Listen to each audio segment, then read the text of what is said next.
esqueçam que o caso Herzog, ele aconteceu em outubro de 1975. Em 74 já começava a crise do modelo econômico, aquele modelo econômico que foi altamente inflacionário nos anos 80, porque a dívida externa do país era muito grande pelos projetos faraônicos feitos na ditadura militar. Eram pirâmides de crescimento, Ponte Rio-Niterói, Transamazônica, aquele egocentrismo total. E nós tivemos a eleição de 1974. Eu me lembro de estar ali na Praça do Rosário. Nós não falávamos, Barreto, a palavra ditadura. Era perigoso pronunciar em 74, quando Ulisses Guimarães passou por aqui na anticandidatura. Nós não falamos de medo, de simplesmente pronunciar o que todo mundo estava sentindo. E qual foi o resultado das eleições? Foi uma avalanche eleitoral para o partido da época, que era não o PMDB, evidentemente, o MDB. Através desse momento, os órgãos de segurança, particularmente o DOI-CODE e o DOPS, foram muito inteligentes. Não pensem vocês que é apenas então somente um bando de alucinados ou pessoas sádicas. Não é isso, não. Porque eles detectaram que havia naquela eleição uma rede que estava começando a se formar pela resistência democrática. Eles perceberam que os estudantes diminuíram o discurso da luta armada e começaram a pegar uma frente democrática com todos contra a ditadura militar. E aqui um papel muito importante que a gente deveria, retirar o chapéu, o papel de Dom Paulo Evaristo Arns. Porque foi exatamente o Dom Paulo que começou como um guarda-chuva em torno dos direitos humanos a agasalhar todos nós, desde aqueles que foram perseguidos na luta armada, aqueles que não recorreram à luta armada, até outros que estavam se sentindo absolutamente órfãos do problema. Então, eis que o DOI-CODE e o DOPS começou uma operação Jacarta.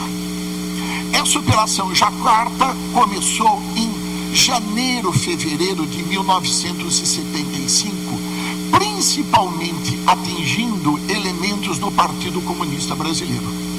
Quando eu fiz esse livro aqui, eu vou contar um fato para vocês muito interessante, que evidentemente o Adriano Diogo deve saber.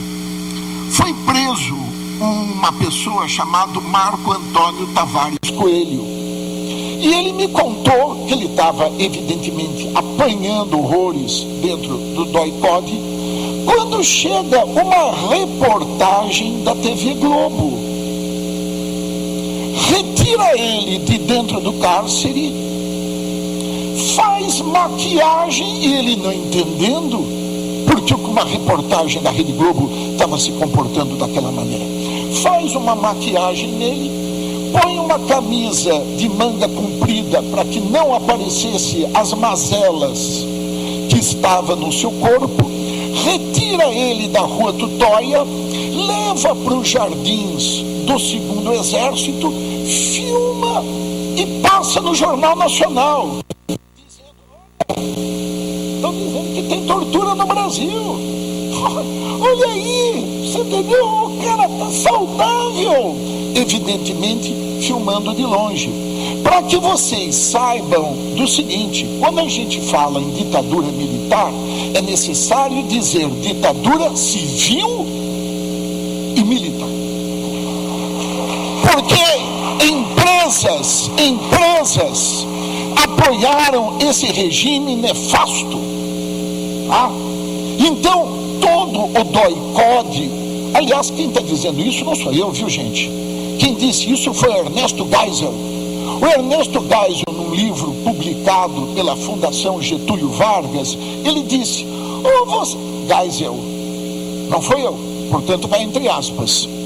Ele disse: ou vocês se esquecem que quem financiou a OBAN foram os empresários paulistas, ou a gente se esquece que o Banco Mercantil também estava no meio, Teobaldo Denigres também estava no meio.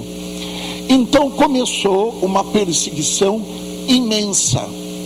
Só que antes do Herzog, pasmem, a própria PM foi atingida. A PMs foram presos pela ditadura militar. Foram presos mais de 60 PMs, dizendo que eles eram subversivos. Eu gostaria que fosse colocado aqui duas fotos. Uma foto vocês conhecem, é a foto mais emblemática da ditadura militar, é a foto ícone da ditadura, que evidentemente é a foto do Herzog, que eu tenho a impressão que todo mundo conhece, tá? Se a gente vai falar a respeito da escravidão no Brasil, qualquer tipo de tortura, é esta foto que foi evidentemente produzida.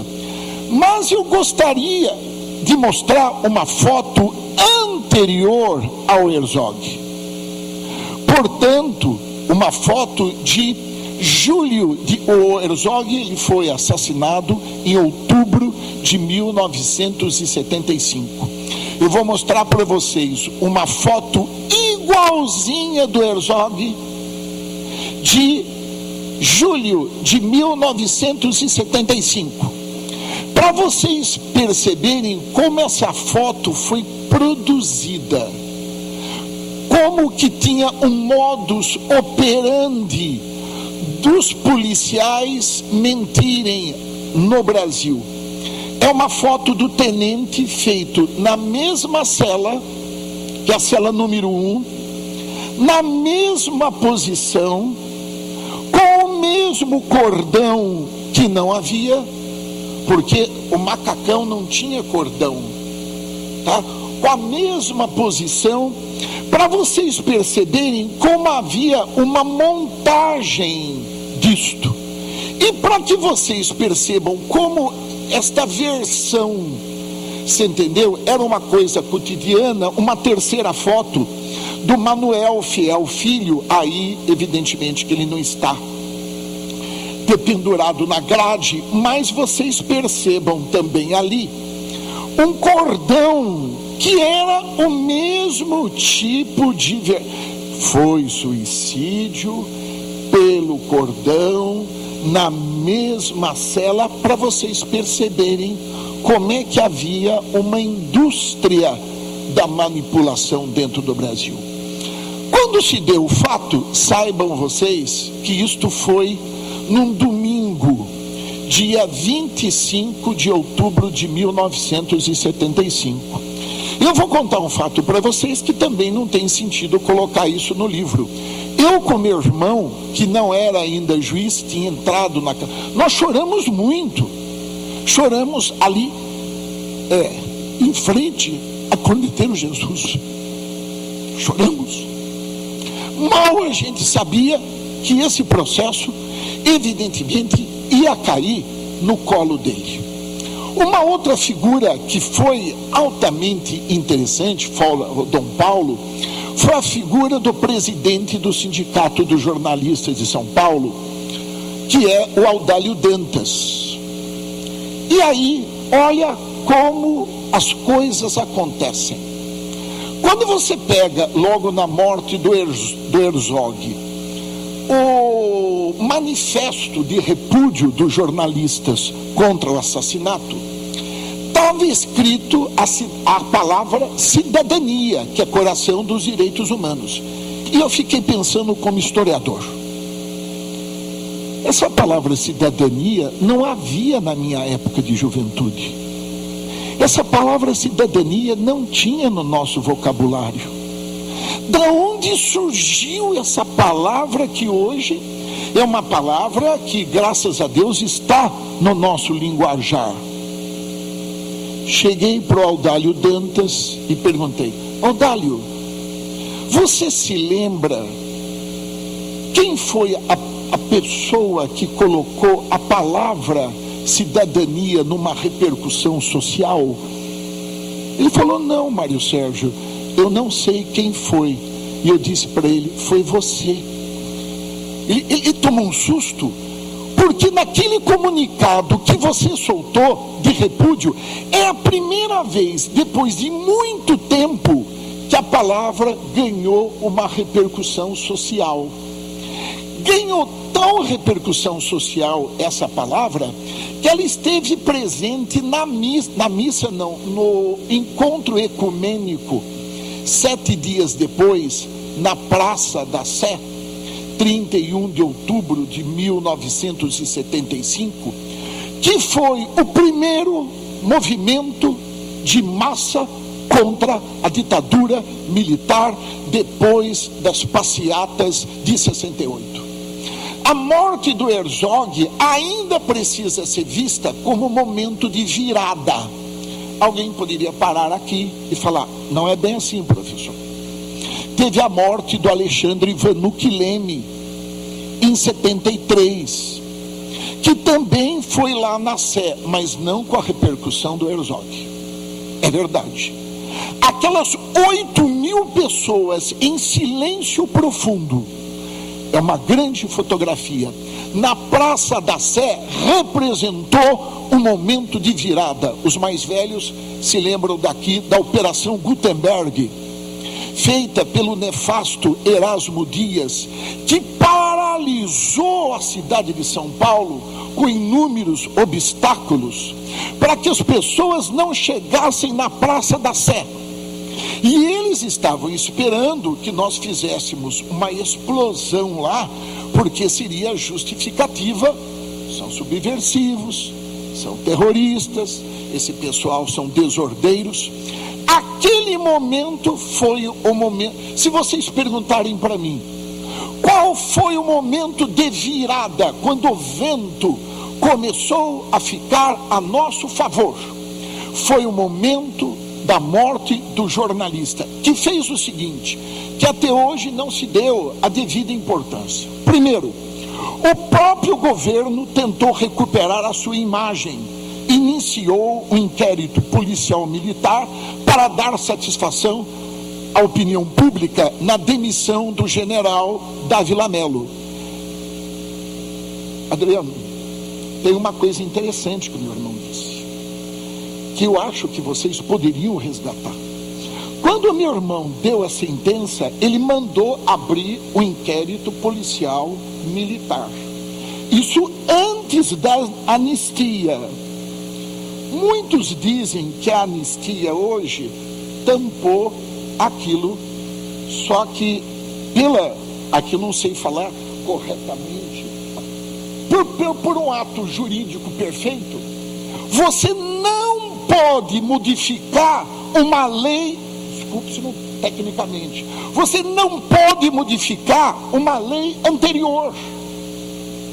Então há uma porta aberta, juridicamente falando, que a anistia não pega, porque existe a possibilidade de ainda se fazer um inquérito policial militar para ver quem é que pôs a mão no Herzog. Para vocês perceberem como as coisas ainda estão abertas. Outro movimento. Os jornais da grande imprensa saíram da letargia em não denunciar os crimes políticos. Pasmem, a Folha de São Paulo não tinha editorial. Quando que a Folha de São Paulo criou editorial? Na morte do Herzog. Um segundo movimento pela imprensa. O MDB, dividido entre autênticos e moderados, viu ressuscitar o tema dos direitos humanos, apagado pela cúpula partidária. A OAB sentiu o discurso liberal, a valorização do habeas corpus, encontrar mais ressonância na defesa de uma ordem legal.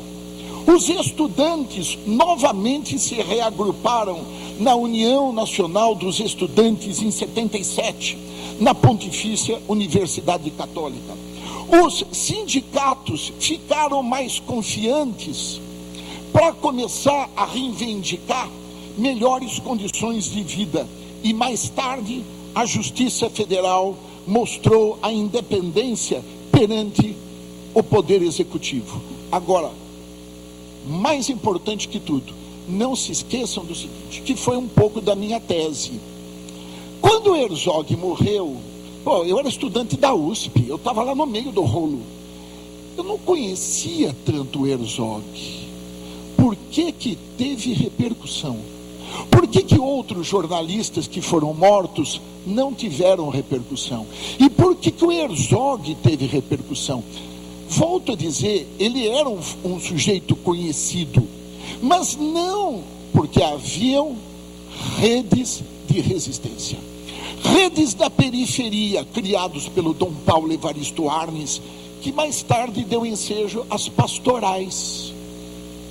Pastoral da terra, pastoral da saúde, olha quanta coisa frutificou para a nossa democracia. E uma rede intelectualizada de classe média, que é o Sérgio Gomes da Silva, tá? Era o Audálio, Fernando Pacheco Jordão, Joaquim Batista de Andrade. Então vejam vocês que isso não pode ser esquecido. E eu vou terminar, se vocês me permitem, com uma fala do Márcio, para vocês perceberem que o Herzog não morreu, e pelo contrário, existem ainda muitos Herzogs. Fala do Márcio.